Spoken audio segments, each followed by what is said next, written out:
बिस्मिल्लाहिर्रहमानिर्रहीम। अस्सलाम वालेकुम नाज़रीन, मैं हूँ फ़याज़ महमूद और आप देख रहे हैं फ़याज़ महमूद यूट्यूब चैनल। नाज़रीन, दुआ ज़हरा केस की अगर हम बात करें, आज की जो समाअत थी वो इंतहाई अहम थी। आज की समाअत की जो डिटेल्स हैं वो मैं आपके साथ शेयर कर चुका हूँ अपनी पहली वीडियो में, लेकिन कमरा अदालत का माहौल क्या था, क्या उम्मीदें थी और क्या कुछ खोया, क्या कुछ पाया, वहाँ पर क्या होता रहा, और आंसुओं से भरी इस समाअत का अहवाल मैं आपके सामने रखने जा रहा हूं। और हमारे साथ इस वक्त जो शख्सियत मौजूद हैं, शाहिद हुसैन साहब, ये उस वक्त कमराए अदालत में मौजूद थे और इस केस को कवर कर रहे थे। शाहिद हुसैन साहब ने क्या देखा, ऐसे जज्बाती मनाज़र क्या थे कि वहाँ पर हर कोई जज्बाती दिखाई दे रहा था। दुआ ज़हरा, जिसकी आज उम्मीद थी कि वो अपने पेरेंट्स से मिल लेगी और उसकी जो माँ है उसको शायद चंद घड़ियों के लिए सुकून मिल जाता, लेकिन वो आज भी बहते आंसुओं और दिल में कई आस उम्मीदें लेकर अदालत से खाली हाथ लौट गई। लेकिन मैं सलूट पेश करूँगा मेहदी काज़मी साहब को कि उन्होंने, बेटी उनकी नहीं आई, वो उदास भी थे,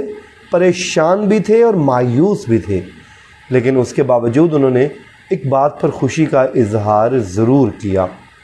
इस पूरी समाअत का अहवाल आपके सामने मैं रख लेता हूँ और शाहिद हुसैन साहब से हम वन बाय वन पूछ लेते हैं। शाहिद साहब, बताइएगा कि निम्रा काज़मी को जब अदालत में पेश किया गया तो उस वक्त उनकी वालदा जो वहाँ पर मौजूद थी, उनकी क्या कैफियत थी? बेटी को उन्होंने, ज़ाहिर है इतने अरसे बाद मिली, तो वो क्या उस वक्त उनकी हालत थी, वो ज़रा बता दीजिए, और कमरा अदालत का माहौल भी थोड़ा सा बताइएगा। जी फ़याज़ साहब, आपका बहुत शुक्रिया। आज जो है दुआ ज़हरा और निम्रा काज़मी का जो केस था वो दोनों का समाअत के लिए एक साथ मुकर्रर किया गया था, और उसके बाद फिर हमने देखा कि 11 बजे का टाइम चूँकि फ़िक्स था, आपको पता है कि फ़िक्स 11 बजे तो समाअत नहीं हुई, लेकिन उसके कुछ टाइम बाद हुई है। लेकिन इससे पहले हमने देखा कि IG सिंध और उसके बाद प्रोसिक्यूशन और जितनी भी तफ्तीशी अफसरान और इस केस से मुताल्लिक पुलिस की टीम थी वो मुसलसल अदालत में उन्होंने आना शुरू कर दिया। और उसके बाद फिर लड़की के बारे में हमें बताया गया कि निम्रा काज़मी और उसके जो शोहर हैं नजीब शाहरुख, वो पहुंच चुके हैं और उनको गाड़ी में बिठाए रखा। और उसके बाद फिर जब अदालत में समाअत होना थी कुछ देर पहले, उसके बाद जो है वो लड़की को कमरा अदालत में लाया गया। लड़की जो है काफ़ी तेज़ सी, काफ़ी होशियार लग रही थी। जो अदालत ने सवालात किए उसके उसने खुद मुकम्मल तौर पर जवाब भी दिए। लेकिन अगर हम बात करें दुआ ज़हरा के हवाले से, तो उनके वालिद जब कमरा अदालत में आने लगे, उनकी पूरी फैमिली भी साथ थी और कुछ रिश्तेदार के भी उनके साथ मौजूद थे। तो आने से पहले मैंने उनसे सवाल किया कि कोई खुशखबरी बताया, तो उन्होंने आते ही मायूसी का इजहार किया कि नहीं, ऐसी कोई खुशखबरी फ़िलहाल तो नहीं है, लेकिन उम्मीद है कि हो सकता है कि पुलिस या जो दीगर जो लोग हों वो उनसे बात छुपा रहे हों। लेकिन चूँकि केस हाईलाइट ही ये जो हुआ है वो दुआ ज़हरा की वजह से हुआ था, निम्रा काज़मी का भी, तो इसलिए उनकी उम्मीद थी कि कमरा अदालत में उनकी बेटी को भी लाया जाएगा,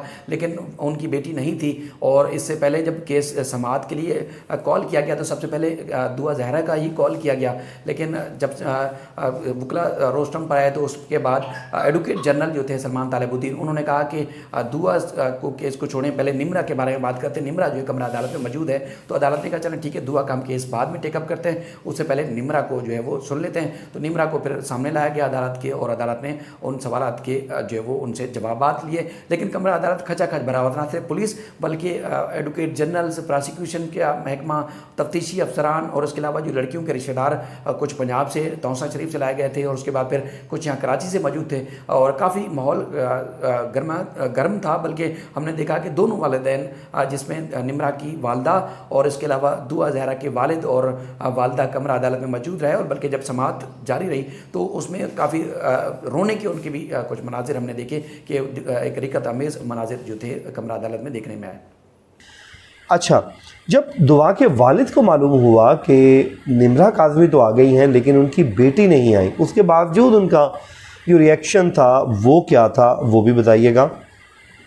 دیکھیں ایک طرف سے جیسے انہوں نے تذکرہ بھی کیا اس بات کا کہ ایک طرف سے جو نمرہ ہے وہ عدالت آ چکی ہے، ان کی والدہ جو ہے وہ کافی پریشان تھی، ان کے مستقبل کے بارے میں سوچ رہی تھی، اور ہم نے مسلسل ان کی جو عدالت کے حکم کے بعد ان کی ملاقات بھی ہوئی، لیکن اس دوران میں نے دیکھا کہ دعا زہرا کے جو والد تھے وہ ایک طرف خوش تھے کہ چلو کسی کی بیٹی تو واپس آ گئی، اگر میری بیٹی واپس نہیں آئی، لیکن دوسری طرف ہم نے دیکھا کہ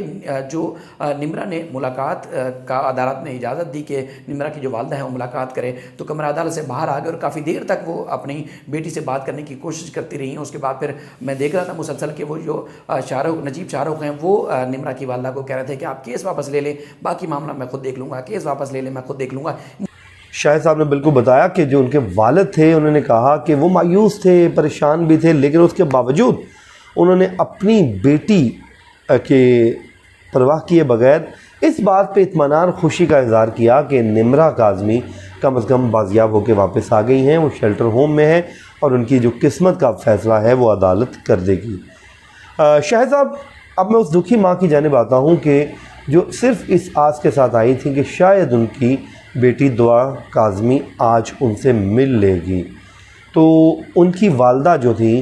انہوں نے کیا کوئی بات کی یا ان کا کیا وہ کہہ رہی تھی وہ بھی بتائیے گا۔ بالکل، دعا زہرا کی جو والدہ تھی خاص طور پر، والد بھی کافی پریشان دکھائی دیے، لیکن جب پولیس پچھلی سماعت میں بھی اور اس سماعت میں بھی جب پولیس نے رپورٹس پیش کی تو وہ بے حد مایوس ہوئی۔ واپسی میں بھی فوٹیج بھی آپ کے جو دیکھنے والے وہ دیکھیں گے کہ وہ مسلسل یعنی کہ بہت زیادہ رو رہی تھیں اور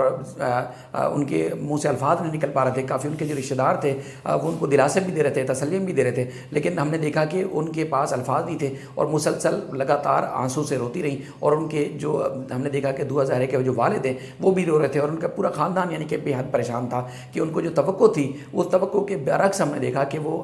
ان کے ساتھ جو عدالت میں ہوا۔ اس کے بعد ہم نے ان سے سوالات بھی کیے، تو اس کے بعد بھی انہوں نے سوالات کے جوابات کے دوران بھی یہ کہا کہ پولیس کی کارکردگی سے ہم مایوس ہیں، یعنی کہ سندھ پولیس کو جو شروع میں کرنا چاہیے تھا لڑکی کو بازیاب کرانے کے حوالے سے وہ نہیں کر پائی، تو اس لیے پوری کارکردگی عدالت کے احکامات کے باوجود بھی زیرو رہی۔ اس لیے نہ صرف